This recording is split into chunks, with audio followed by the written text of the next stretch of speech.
This is We the People with Forrest Wilson. We the people.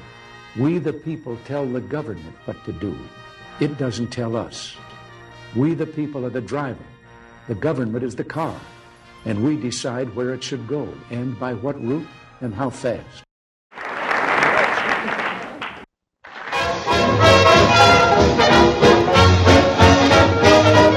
Say, who's got trouble? This is We the People with Forrest Wilson. And now, here is Forrest Wilson. And good afternoon. Welcome to The Resistance with your citizen newsman, Forrest Wilson. Happy D-Day and happy Saturday. Thank you to all the service personnel, retired, currently serving, active duty. Thanks for your service. The lines are open, 904-222-TALK, 904-222-TALK. That's 8255, 904-222-8255. Last Saturday, I was on air when this news of this Sergeant Bo Bergdahl being released. And, you know, I hate to talk about it, but it is like front and center in the news. But I'm thinking at the time, 5 Guantanamo detainees for one soldier. I mean, this seems like we could have gotten a better deal. You know, I don't want to bargain with soldiers. I don't even want to imply it, but my next thought was, you know, this seems fitting for the commander-in-chief to get screwed in a deal. I mean, what does he know about deal-making? And apparently, we did get screwed. We restaffed the executive branch of the Taliban in exchange for what many are saying is a deserter. I mean, you would have thought that Chuck Hagel or somebody in the Obama administration would have checked into Bergdahl and found out about what this guy was really all about. You see, I think they knew. Oh, and they didn't bother to discuss it with our representatives. No, Congress was excluded. This was just the Obama inner circle and the Taliban. You know, I think that our president would rather negotiate with terrorists as to negotiate with representatives in our Congress. And some of the reporting from NBC News, one of 5 Taliban leaders freed from Guantanamo Bay in return for Sergeant Bo Bergdahl's release has pledged to return to fight Americans in Afghanistan, according to fellow militant and a relative. Well, I guess, you know, the militant would know, certainly the relative. After arriving in Qatar, Nurullah Nouri kept insisting he would go to Afghanistan and fight American forces there. A Taliban commander told NBC News via telephone from Afghanistan. So they're already in touch with the Taliban commander. One of his relatives said, but it was a miracle that Allah Almighty gave us Bergdahl and we got back our heroes. I mean, this is just, it can't get any worse for this administration. So apparently government officials in Qatar greeted this group of 5 Taliban commanders. Not only did they greet them, according to Fox News, they're putting them up with their family members in luxury villas. I mean, this Bergdahl character, he's coming home, and apparently there will be no hero's welcome. Obviously, there needs to be some sort of investigation and possible court-martial. I mean, if he was a deserter, what they did during World War II was they executed deserters by firing squad. So if he comes back and there's a preponderance of evidence that he deserted, I mean, members of his own troop are saying he walked off. He deserted them. And apparently at least 6 of our heroes were killed in the search and rescue operation. I mean, does this boggle your mind? Is this man, Barack Obama, losing the military? Our lines are open if you want to call in and talk about it. It's 904-222-TALK, 904-222-TALK. That's 904-222-8255. If you're concerned about calling in, well, I don't blame you. Remember, all of these calls are being recorded by the government. So Anyways, a Taliban commander said of the 5 jihadists released, it will take them some time to become normal and issue formal statements. Normal. I mean, what the hell is normal for these people? And apparently the only people happy with this trade are Obama, Susan Rice, Chuck Hagel, John Kerry, the Taliban, and radical Islamic jihadists everywhere. This is really the worst group of foreign policy nut jobs the U.S. has ever endured. It's an axis of idiots. And they go on and on about it in their own words.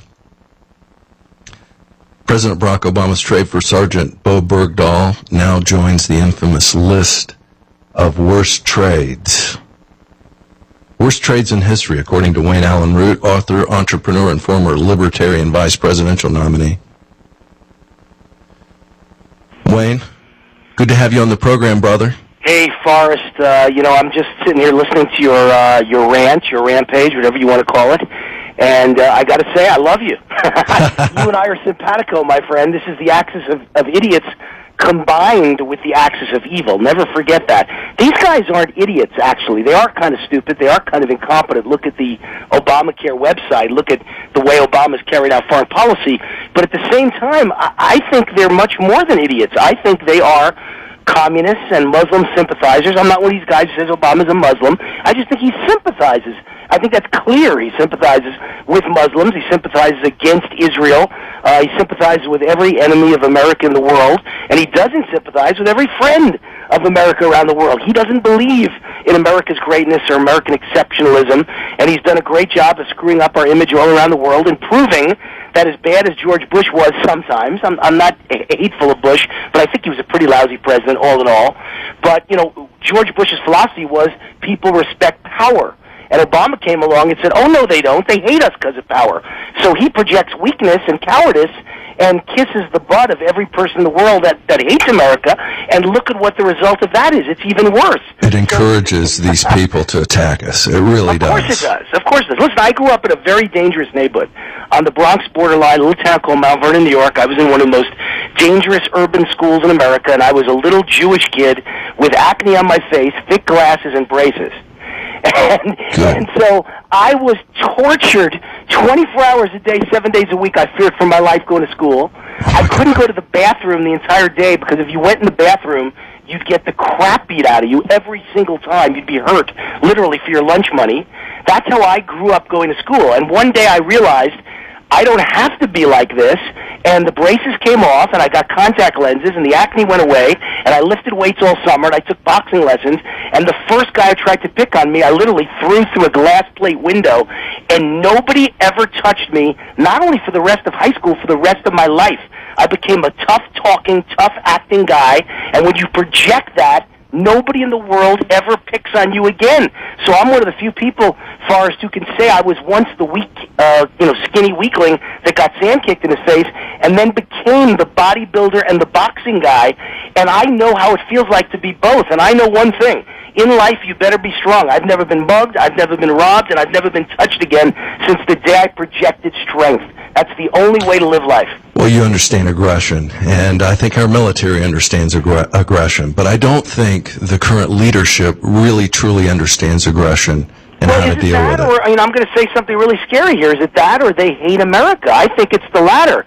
Remember, you may not even know that I graduated Columbia University as Barack Obama's classmate. Were you aware of that? Yes, we had that discussion about 4 years ago. Okay, 4 years ago. Long time. I wound up in four audits, Wayne. I graduated class of 83 with Obama, as I told you then, and I didn't know him, never met him, never heard of him, never saw him, which is scary in and of itself, because I think he's a Manchurian candidate. Something's wrong. But having said that, I knew every other kid at Columbia University. The only one I didn't know was Barack Obama went on to become president. Funny. Very strange. But all the other kids I knew, Forrest, were all proud to call themselves communists. I went to an entire school of red communists. Everybody there hated America. So to think that his entire administration is filled with his college classmates from both Columbia and Harvard, and all these kids growing up as 18, 19, 20, 21-year-olds hated America, hated capitalism, hated American exceptionalism, hated Judeo-Christian values, And today they're running America, and you think all of this is a mistake or they're incompetent. I'm warning you, they are incompetent, but they're also incompetent communists. They believe in radical ideas that have nothing in common with you, me, the typical American, the typical patriot, and any of the founding fathers of America. Nothing in common with Barack Hussein Obama. Zero. No, I'd agree. Listen, I grew when I was growing up, I moved to Barack Obama's neighborhood, which was allegedly Honolulu, Hawaii. I literally lived right down the street from the guy. Now, I never ran into him, but the thing that I really experienced in Hawaii was just incredible racism. This was 1980 in Honolulu, Hawaii, and it was probably one of the most racist places I've ever been outside of certain parts of the United States at that time. And who was the racism against? Against haoles, white people, mainlanders. Right, exactly, against white Americans, exactly. That's right. Right. And so, your experience was kind of similar to mine growing up, where I grew up in an all-black town and an all-black high school, and I experienced true racism, and I experienced what it's like to be a minority. That's why I laugh. Black people have had it hard in America. Nobody debates that. But on the other hand, when a white person is in the minority in an all-black high school, trust me, the minority isn't fun no matter what color your skin is. It's just a natural tendency of society and life and race and culture and the world. Whoever's in the minority will have a very tough time. So I, as a white kid, going to an 85 or 86% black school, and most of the rest, by the way, was Hispanic, and none of it was Jewish. I was picked on incessantly and beaten incessantly and attacked incessantly. It's just a part of life. To be a minority is difficult. And when you were in Hawaii, white haoles were in the minority. It was it was a Hawaiian culture. So whoever's in the minority will always get picked on. It's a fact of life. In some ways, I thank them because it makes you stronger. It does. If you're smart and you don't use it as a crutch, it makes you into a much better, stronger person overall, long term. Yeah, but the sick thing about it is politicians using race to divide us. Race, class, gender. Just about any group that you can group people in, they want to pit those groups against one another. Right. Well, by the way, it's not politicians. It's Democratic politicians. I don't see any Republican politicians using race against anybody. I see Democratic politicians using race. Oh, I do. There's some Republicans. I mean, you look at the invasion of the United States, and then you consider what Republicans like Jeb Bush have to say about it. This invasion, these people coming across our border, breaking our law, somehow this is an act of love. It's not a felony.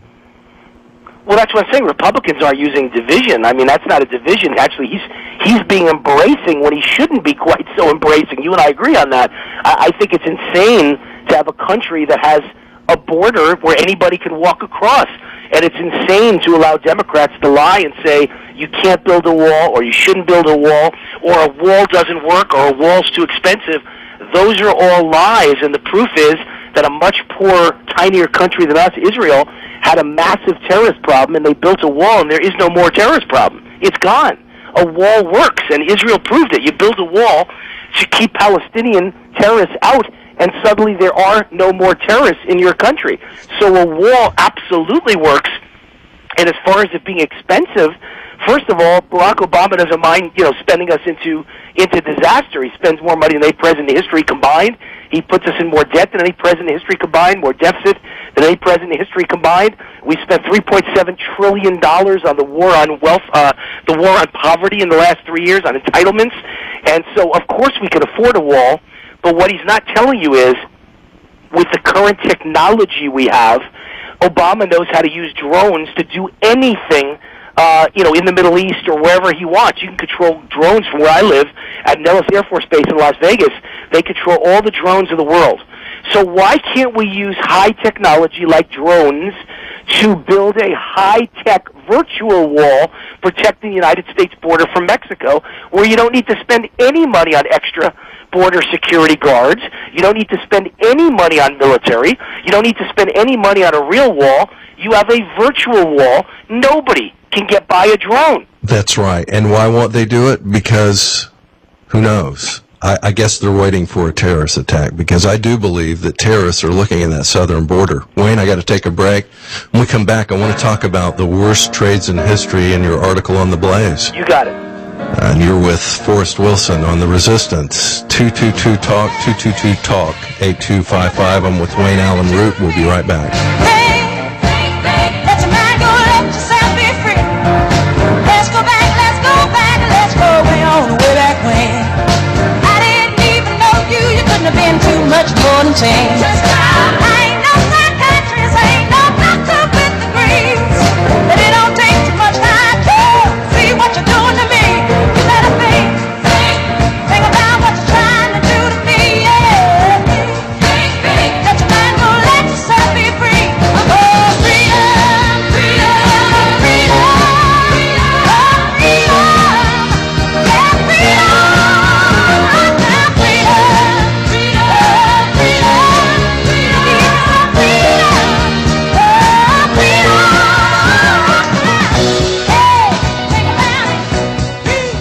Regarding the Medicare Advantage enrollment, if you are turning 65, just moved into the area, or have diabetes, you may qualify for a special enrollment period in 2014. The biggest part of making life's big events is being there. At Island Doctors, we help you look and feel your best with special programs for the treatment of diabetes, high cholesterol, weight loss, and smoking cessation. It's never too late to improve your health. Call today to schedule a tour of our facilities and to see the advantage of being a part of the Island Doctors Medicare Advantage family. And welcome home. Call today, 877-434-4676. That's Island Doctors at 877-434-4676. Or visit us online at islanddoctors.com. We're two men and a truck. So, you're moving to a new home, and all that's left to do is to call a mover you know you can trust. Well, naturally, you think two men and a truck, since you know they have lots of men and lots of trucks. They'll wrap, pack, and move everything you own. With a 96% referral rating and the professionalism you can trust, the choice is simple. For a free in-home estimate, call today. We're two men and a truck. Two men and a truck, the movers who care. Let's return to We the People with Forrest Wilson. Once again, here's Forrest. And we're back. Forrest Wilson with Wayne Allen Root, author, entrepreneur, former Libertarian vice presidential nominee. Wayne, I want to play a clip, and then I want you to comment on it, but I also want to hear about this worst trade. Okay, go ahead, Jack. Bismillah ar-Rahman ar-Rahim. Zayabayem. I'm your father. I am your father. Okay, Jack, what'd you do to my clip? Anyways, that was Bob Bergdahl's dad, superimposed with Darth Vader, talking about welcoming his son back, but he did it in Arabic right there in the Rose Garden. You want my comment on it? What can you say? I mean, the guy looked like a Taliban commander. It's bizarre. It's strange. I mean, you know, when I've seen on the internet, and I'm assuming it's not an internet hoax, it looks to be real to me. It looks as if Bergdahl's dad's website is dedicated to Islam. I've seen the videos on his website. I mean, it's very strange stuff. I know it's a free country. I'm not against people being Muslims. I welcome everyone into America. Everything's great as long as you're peaceful. But it is a strange, strange thing. I mean, you know, it sure seems like, from listening to testimony of Bergdahl, Bowie Bergdahl's fellow soldiers, he deserted, and he seemed to hate America. And now there are reports that have surfaced that show he declared jihad against America, and that he has forgotten how to speak English. That's one of the reasons he hasn't been released from a hospital in Germany, and the reason he hasn't been seen, because he doesn't speak English anymore. And he adopted Islam as his religion, and now it turns out his father, first words out of his mouth at a White House ceremony are in Arabic, and his website appears to be, allegedly appears to be dedicated to Islam. All of this is very strange. It sure leads to a picture of a guy that I wouldn't be swapping 5 mass murderers for. I wouldn't be in any rush to risk American lives to get this guy back. If he's so happy with the Taliban, let him live in happiness with the Taliban for the rest of his life. Well, exactly, or at least until, if we can, end this war. You know, Barack Obama talks about ending this war, but the problem is that the other side makes no mention of it. In other words, it's a holy jihad. It's generational. When I went to work for CIA in 1989, our very first briefing was on the rise of Islamic fundamentalism. And to this day, I know for a fact these people will never give up. They're like Democrats in the progressive left. There's no end to the battle. on one of Bergdahl's tweets, this is Bob Bergdahl, the dad, and this came out in the Washington Post, and then they pulled the tweet down, but he says, "I'm still working to free all Guantanamo prisoners. God will repay for the death of every Afghan child. Amen." I mean, it's just bizarre, and it's unsettling, and it's just not what you'd ever imagine is normal behavior. You know what I said to someone the other day, a liberal who wanted to debate me on this, what's wrong with him talking in Arabic? And I said, can you even imagine in World War II, after an American parent's child was released from a Nazi prison, he walked up to the podium and started talking in German? That's the first thing he'd do? Yeah, in the Rose Garden. Can you imagine if a guy whose son was killed at Pearl Harbor, the first thing he'd do is start talking in Japanese? Isn't that strange behavior that makes people nervous? Something's wrong here? Well, we are at war, and it makes me very nervous. Janet Napolitano was absolutely determined to convince America that some of these people returning from the Middle East might be radicalized. I mean, is it possible this guy's whole family's radicalized? Well, is it possible that the President of the United States is ruining America from within the White House? Speaking of radicalized, I said this for 6 years, that all my classmates at Columbia hated America, and one of them is now in the White House. Isn't anybody worried? And now it's been 6 years later. Some people might have said, Wayne is crazy or extreme or exaggerating 6 years ago, but I knew what I'd gone to school with, and I knew how these people thought. And I said, we're in big trouble. And now, and by the way, I also was basing it on Barack Obama's record as a U.S. Senator. Out of 100 senators, the most extreme left out of all 100. Doesn't that make people nervous? But they ignored it, and they elected him president, and now he's gone out in 6 years, and he's proven me right. Look at the facts. Everything he does on a daily basis is destructive to the American economy. And for those listening right now who disagree, how do you argue with facts? I don't know if you know, Forrest, I have a new book coming out July 19th. It's called The Murder of the Middle Class. Yes, I'm looking forward. Yeah, and I identify the conspirators who have ruined America and who are killing the middle class purposely because they want to create a two-class society. All communist countries have two classes, the super rich and connected elite people who are part of the, Politburo and part of the ruling communist class, and everybody else is poor and dependent on government. And that's what Barack Obama is trying to create right now, another Cuba, another Venezuela, a two-class society, and the middle class has to go. It doesn't work. They're too patriotic, and they don't get bought off so easily, and they're not into, dependency, and so you've got to get rid of them and make them poor. That's what's happening. And for those who think I'm wrong, let me just read you, Forrest, just a couple of statistics that show what I'm talking about is happening. For the first time in history, America's middle class isn't number one in the world. Canada is now the number one middle class in the world. And by the way, in the top 20, they're all right on top of us. So if we keep dropping for the last 2 years of Obama's administration, we might soon find ourselves number 10 in the world when we've been number one in history. Throughout modern history, there's never been a day until Obama became president we weren't the number one middle class. This year, based on certain criteria, specific criteria, mainly consumer spending, China will pass America as the world's number one economy. That's the first time since 1872 America isn't the number one economy in the world. For the first time in history in America, businesses are closing faster than they're opening. That's never happened in history. Just under 60% of Americans now believe the American dream is dead. And it's no wonder, because half the workers in America now make less than $27,000 a year. And adjusted for inflation, the average full-time male employee in America now earns less than 40 years ago. 20% of U.S. families don't have a single member in their whole household who's employed. I mean, are these not mind-blowing statistics of a nation fast becoming another Cuba, another Venezuela? The middle class is marked for extinction by many people. It's a big conspiracy, and big business is part of it too, and the lobbyists are part of it, and the communists are part of it, but the number one guy leading it is Barack Obama, and that's why I wrote The Murder of the Middle Class. You're listening to Forrest Wilson. I've got Wayne Allen Root. Wayne, I want to keep you on for one more segment. Sure, we'll finally get to the reason I came on, right? Yes. AM 600 WBOB, The Answer. You're listening to The Resistance. Forrest Wilson, I'll be right back. From the ash I am born again, safe in the Savior's hands. You are more than my words could say. I follow you for all my days.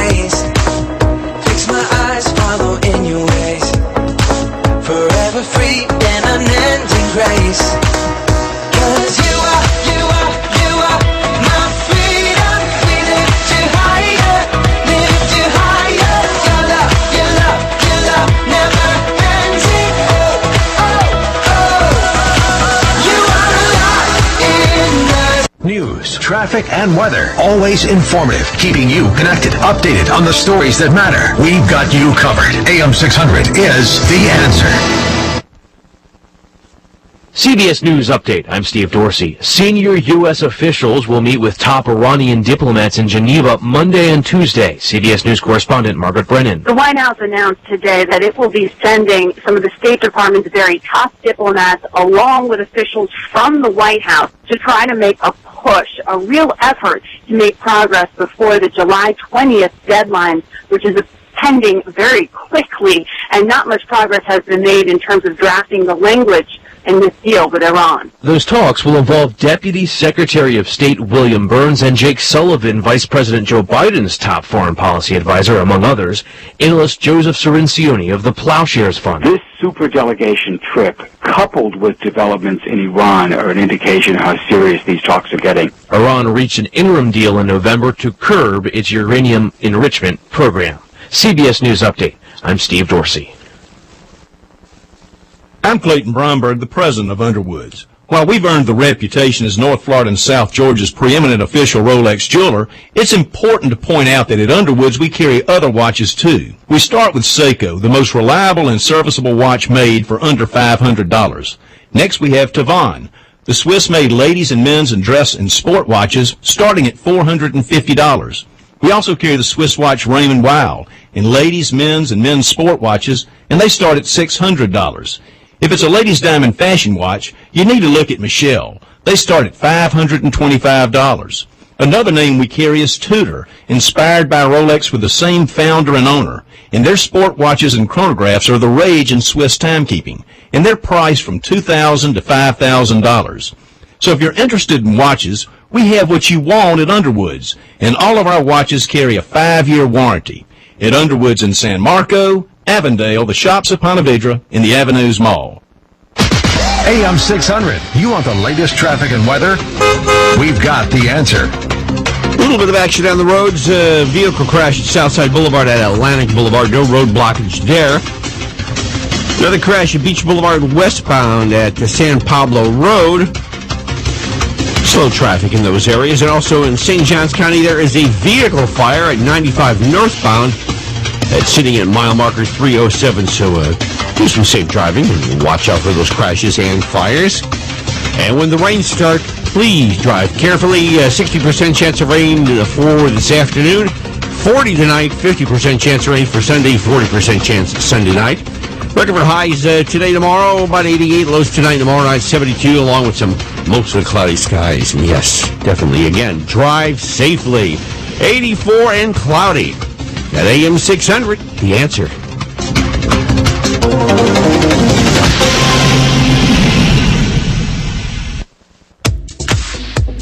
Let's return to We the People with Forrest Wilson. Once again, here is Forrest. One of our sponsors, Cam Anderson, State Farm Insurance Agent, like a good neighbor, Cam Anderson, is there in Jacksonville, Florida. Give him a call, 904-381-1206. That's 904-381-1206. Cam Anderson, like a good neighbor, Cam Anderson is there. We're back with Forrest Wilson on The Resistance, and I'm talking to Wayne Allen Root, author, entrepreneur, and former Libertarian vice presidential nominee. I just want to add one statistic to those numbers you threw out just before the break, Wayne. 33 states welfare pays more than an $8 an hour job. Look, I believe we're a bunch of socialists already with crony capitalism at the top. It won't be hard to convert us to communism. No, I mean, what are the tenets of communism? I had this debate with Larry King. I was on the air the other day with the famous Larry King. He's got a web TV show nowadays, and they invited me to fly to L.A. and appear on it, and he said, "You think Obama's a communist? You're out of your mind." And I said, "I'm out of my mind. Every tenet of communism is where this country is headed under Barack Obama. Number one is what you just said, Forrest, which is, entitlements paying you more than working. Well, of course that's communism, dependence on government. Number two is an obsession with income redistribution. Number three is regulations. If you regulate people to death, it doesn't matter if government actually owns the business. Government is in control of the business. So Obama has found a very unique and interesting and brilliant way to have government in control of everyone in America without ever actually having government take over. You just regulate people to death, and 4 of the 5 highest regulation years in the history of America are under Barack Obama. Oh, listen, you and me right now are breaking a federal regulation somewhere. There's over a million of them. There's no way to know if you're in compliance. And how about here's the last one. I just saw this this morning on Drudge Report. A gun shop, I'm not sure where it was, in either Massachusetts, somewhere in the Northeast. Oh, New Hampshire. Here it is, in Hooksett, New Hampshire. Shooter's Outpost, a gun shop, just got a notice in the mail of non-renewal of insurance because they are in a business. It literally said on the non-renewal notice, we're canceling your insurance because you're in a business we do not want to be involved with, gun shops.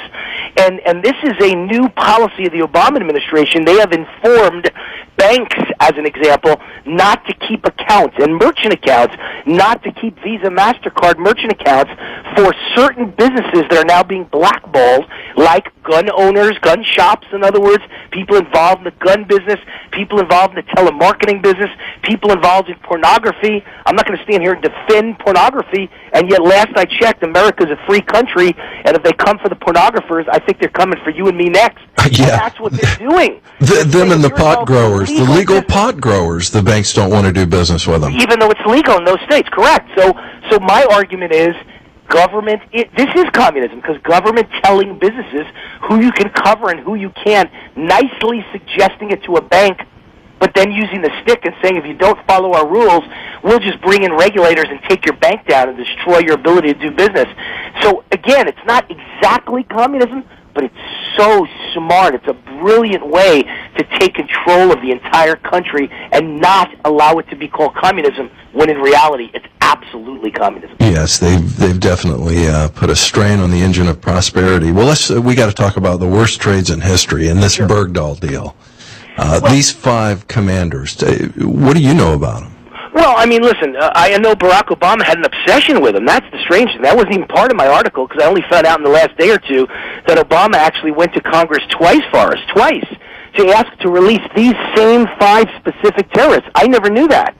So he was desperate to get these 5 gigantic, high-profile leaders back to their people. Doesn't that seem strange to you? And then when he was turned down twice by Congress, and they passed a specific law to make sure he never did that, and he had to notify them, give them 30 days notice. He went around it, never did it, and made sure they were part of this trade. I only found that out in the last 24 hours. Don't you find that incredibly interesting? It's almost as if somebody from the Taliban is giving orders to the President of the United States who we should let out of prison. It's the most incredible thing I've ever seen. Is George Soros giving orders to the president? Are we now, do we have terrorists in charge of the White House? It's mind-blowing. Now, here's where the Republicans come in. What are they going to do about it? I'll bet you nothing. They'll say what the South Carolina Senator, Lindsey Graham, said the other day. If you ever do something like this again, we'll begin impeachment hearings.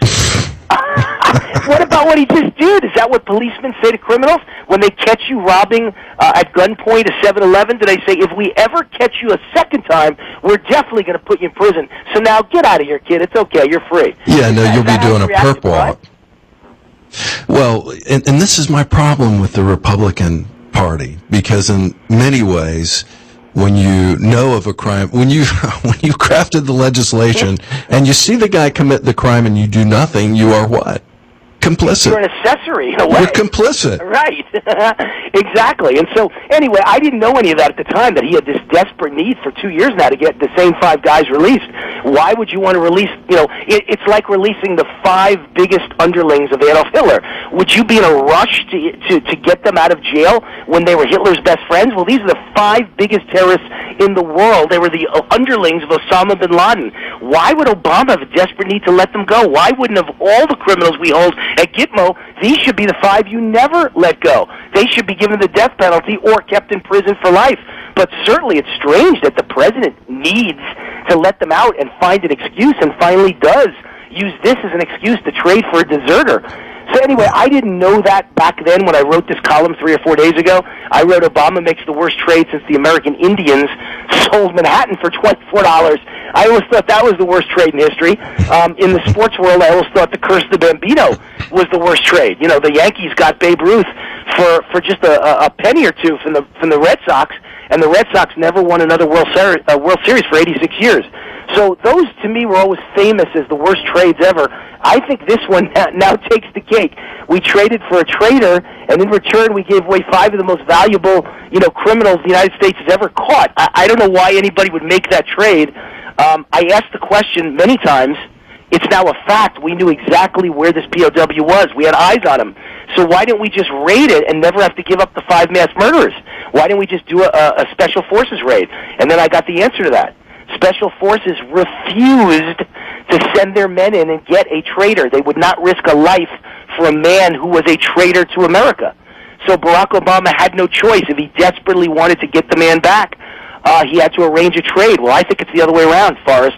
I think he desperately wanted to get the 5 guys handed back to the Taliban, so he found a convenient excuse to swap them. Yeah, and apparently now they're saying, well, his health was deteriorating. Another lie. Bergdahl. Another lie. Yeah. Well, first they said the health deteriorating, then they said his life was in danger, he's going to be immediately executed. And each time the lie was proven and unearthed, they changed to a new story. It's like in the last 72 hours, the story's changed like 4 times. This is Obama with, his belief is, Saul Alinsky said the ends justify the means. Any lie is okay if you could turn America into a communist country. And this guy lies with impunity. If you don't believe me, just go back to, I can name you 50 lies, but just go back to one. If you like your insurance, you can keep it. Yeah, I'm about to lose mine. Yeah, everybody is. The whole country is literally about to lose their insurance, and somehow, they just walk on TV and continue to lie and say, isn't this fantastic? Obamacare actually works because 7 million people signed up by March 31st. They didn't tell you that almost none of them paid. They didn't tell you that probably half of them had insurance just fine before Obamacare came along, and he ruined it for them. They got canceled. They had no choice but to sign up with Obamacare. It's like saying I broke a shopkeeper's window, and he fixed it, and he paid me to fix it. Aren't I a good businessman? You're the one that broke it, man. Well, if you look at this stuff long enough, it can really be depressing because you do come to that conclusion. Our government is against the people. There's some rays of hope out there for us. I wrote The Murder of the Middle Class. It comes out July 14th. It's probably 2/3 facts that prove we're in major trouble and the country's going under and the country's becoming socialist. But it's 1/3 fantastic news how you can personally do okay and save yourself. And there's a lot of things you can do to help either A, turn this around on the national level, or B, save yourself as an individual. That would take a whole nother interview, and I hope you and I will do one later this summer. But there is good news out there. Trust me, you can survive this. You don't have to be one of the middle class that becomes a member of the poor dependent class. You can still do well while this is going on. Well, I'm going to get a copy of that book from you, The Murder of the Middle Class. I want to go to the 2 reasons for the trade. You talk about getting the VA scandal out of the headlines. I think that was kind of obvious. Yeah, it's clear he had to do something to kill that narrative. And that's, why would Obama have done this, people ask. My answer was A, to get the VA out of the headlines. He was desperate to get that idea out of the way. And by the way, what better way to solve an image of you being anti-military and being negligent towards veterans than to go rescue a military veteran, right? So it was the perfect scenario in his mind and his PR guy's mind to get it out of the headlines. And number 2, word was out. The CIA had put word out to Obama, classified documents that indicate Bowe Bergdahl had turned, and he was literally a friend of the Taliban and was going to give a press conference, a global TV press conference in Arabic, announcing that we're the evil people, we're the bad guys, and America is the evil empire, and that he's become one of them. And Obama could not allow that narrative and needed to grab him before he did that. So for all of those reasons, I felt he made this trade. I think in the last 24 hours, I've heard things that make me believe there's a third possible option, and that is for some reason, this guy, Barack Obama, wanted those 5 people to be handed over for 2 years now. And he desperately was trying to find an opening to do it and bypass Congress, and he finally did. So I never would have imagined that one. Even I couldn't go that far and make that connection. Is our own president some sort of a traitor? I don't know. I'm not even saying it. I'm asking a question out loud, folks. Don't tell me I said it. I'm asking a question. It sure smells rotten and seems suspicious to me. Well, there's a lot that smells rotten about this trade. Wayne Allyn Root, I want to thank you for coming on today. I look forward to your book. If you want to call in, it's 904-222-TALK, 222-TALK. That's 8255. AM 600 WBOB, The Answer. You're on with Forrest Wilson and the Resistance. Thank you, Wayne Allen Root. Thanks, Forrest. God bless.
Regarding the Medicare Advantage enrollment, if you are turning 65, just moved into the area, or have diabetes, you may qualify for a special enrollment period in 2014. The biggest part of making life's big events is being there. At Island Doctors, we help you look and feel your best with special programs for the treatment of diabetes, high cholesterol, weight loss, and smoking cessation. It's never too late to improve your health. Call today to schedule a tour of our facilities and to see the advantage of being a part of the Island Doctors Medicare Advantage family. And welcome home. Call today, 877-434-4676. That's Island Doctors at 877-434-4676, or visit us online at islanddoctors.com.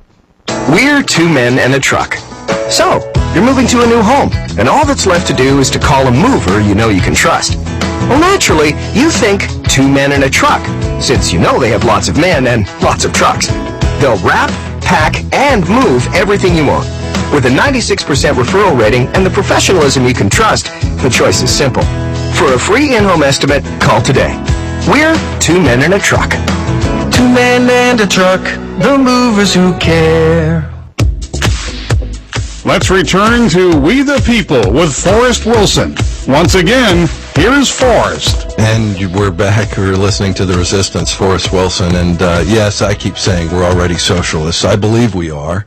I do believe there's light at the end of the tunnel. There are a lot of things that we can do. One of the things that we've got to do is speak to one another.